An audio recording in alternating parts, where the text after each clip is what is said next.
திரும்ப திரும்ப சொல்லிக்கிட்டே இருக்கணும். இன்னும் சொல்ல போனால் இயக்கங்களை பொறுத்தவரை நம்முடைய பார்வை என்ன, அன்னைக்கு நம்ம இயக்கத்தை தாண்டி வேறு எந்த இயக்கமும் இருக்கக்கூடாதுன்னு இருந்துச்சு. ஆனால் சரியான பார்வையோ தனிமையில் உட்காந்து யோசிக்கும் போது நிறைய இயக்கங்கள் நம்ம சமுதாயத்துக்கு தேவைன்னு புரிஞ்சு.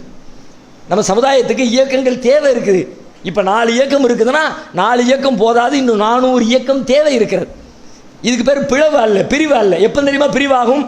ஒரு இயக்கம் தான் வளர்வதற்காக இன்னொருவரை வீழ்த்த நினைத்தால், இன்னொருவர் மீது பழி சுமத்தினால், இன்னொருவரை அசிங்கப்படுத்தினால், இன்னொரு இயக்கத்தை மட்டப்படுத்தி தான் அதன் மீது ஏறி நின்று வளர ஆசைப்பட்டால், அப்பொழுது இந்த இயக்கங்கள் எல்லாம் சமுதாயத்திற்கு சாபமாக முடிகிறது.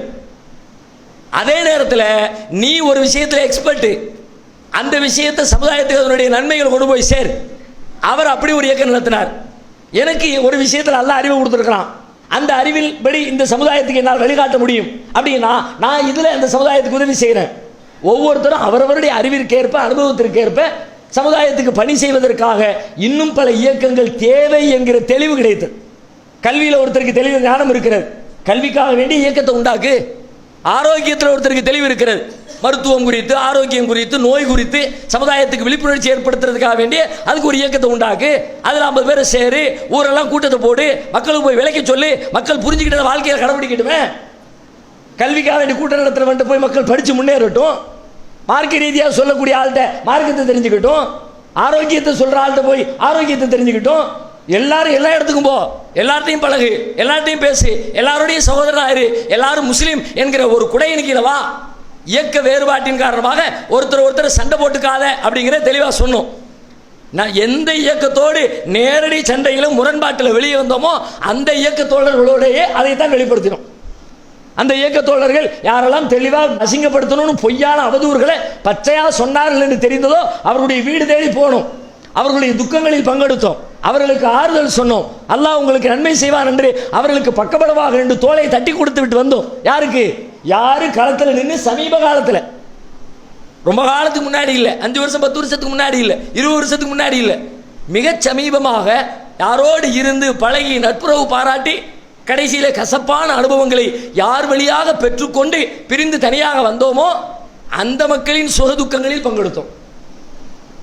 அவங்களுடைய துக்கத்தில் போய் நம்ம துக்கம் விசாரித்தோம், அவங்களுக்கு நன்மையை நாடணும். அவங்கள ஒரு நோயாளி நோய்வாய்ப்பட்டு விட்டார் அப்படின்னு சொன்ன உடனே நோய் விசாரிக்க வேண்டி போய் நின்னோம். அங்கே போய் குத்தலை கிளறல, நீ என்னை பற்றி எப்படி பேசுனீங்க, என்னை பற்றி இப்படி பேசுனீங்க, அந்த பேச்சு அதெல்லாம் தூக்கி முடிஞ்சு போச்சு, அதெல்லாம் மூட்டை கட்டியாச்சு. எங்களுடைய பார்வையே மாறி போச்சு. அவன் நான் தான் யோக்கியன், மற்றவன்லாம் எவனும் யோக்கியம் கிடையாது, அந்த மாதிரியான சிந்தனை எங்களுக்கு கிடையாதுன்னு சொல்லி எல்லாரிடமும் சுமூகமான ஒரு நட்புறையை பேண வேண்டும் என்பதை சொல்லி இந்த மாதிரி விஷயங்கள் கேள்வியாக வந்தது பல கட்டங்களில். எப்படி வந்துச்சு? கூட்டங்களுக்கு போகும்போது அல்லது பொதுவான கேள்வி பதில் நிகழ்ச்சி நடத்தும் பொழுது ஏற்கனவே இருந்த செட்டப்பின் அடிப்படையில் கேள்வி வந்துச்சு. எப்படி வந்துச்சு? என்ன, உங்கள் இயக்கத்தை சார்ந்தவங்க அந்த ஜமாத்து பள்ளியாசில் போய் தொழுகிறாங்க, அவங்களோட போய் கூடி உட்காந்து பேசிக்கிட்டு இருக்கிறாங்க, அவங்களோட கலந்து நிற்கிறாங்க. இந்த கேள்விகள் வருகிற பொழுது நிஜமாகவே நம்ம சொன்ன பதில் என்ன தெரியுமா?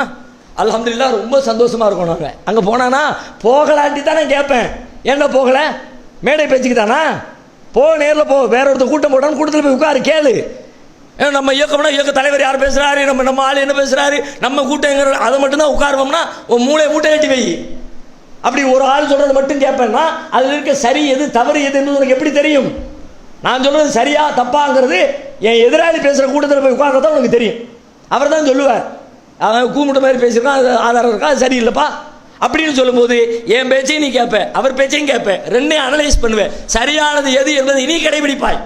என் பேச்சை கேளுங்கிறது இங்கே கான்செப்டே கிடையாது. சரியானதை கேளு, சரியானதை ஃபாலோ பண்ணு. நான் தப்பா சொன்ன விட்டு மட்டும் இல்லை, என் இயக்கத்திலே உட்கார்ந்துக்கிட்டு என் இயக்க உறுப்பினராகவே இருந்துக்கிட்டு நான் பேசுகிற பேச்சில் இருக்கிற பிழைகளை பொதுவிலே மக்கள் மத்தியிலே நீ பேசு.